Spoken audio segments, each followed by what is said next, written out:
सोचिए, आपकी पत्नी की मौत को 5 साल हो चुके हों और एक दिन उसकी मदद की पुकार सुनाई दे। एक पुरानी टेप में 5 साल पहले की एक ठंडी बरसाती रात नेहा ने दरवाजे से मुड़कर कहा, थोड़ी देर में आती हूं, और हल्की मुस्कान के साथ गली के कोने में धुंध के बीच गायब हो गई।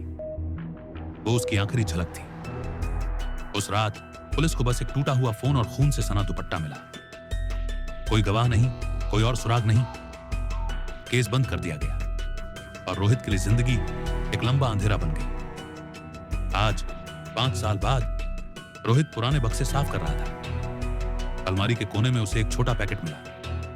अंदर एक पुरानी ऑडियो कैसेट थी जिस पर नीली स्याही से लिखा था, नेहा 2018।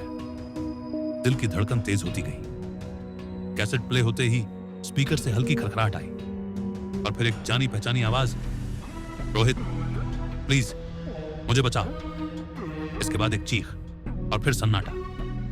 लेकिन आवाज के पीछे कुछ और था, ट्रेन की सीटी और फैक्ट्री का सायरन। रोहित को याद आया कि वो फैक्ट्री सालों से बंद थी। बिना एक पल गंवाए वो उसी वक्त वहां निकल पड़ा। बारिश से भीगी सुनसान सड़कों पर चलते हुए वो फैक्ट्री के टूटे गेट तक पहुंचा। अंदर अंधेरा और सन्नाटा था।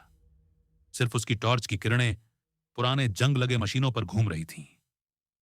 तभी टेप में सुनी वही आवाज फैक्ट्री के अंदर गूंजी, रोहित। आवाज उसे पुराने ऑफिस रूम तक ले गई जहां फर्श पर एक टेप रिकॉर्डर चल रहा था। टेप पर फिर वही चेतावनी, रोहित देर हो जाएगी। कमरे के कोने में एक बंद दरवाजा था। दरवाजा खोलते ही सीढ़ियां नीचे जा रही थीं। तहखाने में सीलन भरी बदबू थी और एक कोने में लोहे का पिंजरा रखा था। पिंजरे के अंदर नेहा का वही दुपट्टा और उसकी डायरी पड़ी थी। डायरी का आखिरी पन्ना पढ़कर रोहित के हाथ कांप उठे। अगर मैं वापस ना आऊं तो फैक्ट्री आना। अचानक पीछे से कदमों की आहट आई। वो मुड़ा। अंधेरे में एक चेहरा उभरा, एक अजनबी जिसकी आंखों में डर नहीं बल्कि कुछ और था। वो बोला, वो मर चुकी है, ये बस रिकॉर्डिंग थी। दोनों में भिड़ंत हुई। संघर्ष में पिंजरे का ताला टूट गया। अजनबी को बेहोश करके रोहित ने पिंजरे के अंदर रखा एक और टेप प्लेयर देखा जो अब भी चल रहा था। टेप में नेहा की आखिरी आवाज थी, अगर तुम सुन रहे हो तो मैं अब आजाद हूं। सुबह की पहली किरणों के साथ रोहित फैक्ट्री से बाहर निकला।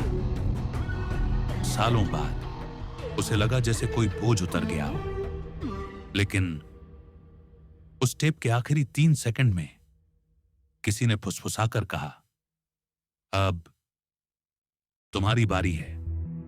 कुछ रहस्य समय के साथ मिट जाते हैं, लेकिन कुछ वापस लौट आते हैं, जैसे कि वो टेप।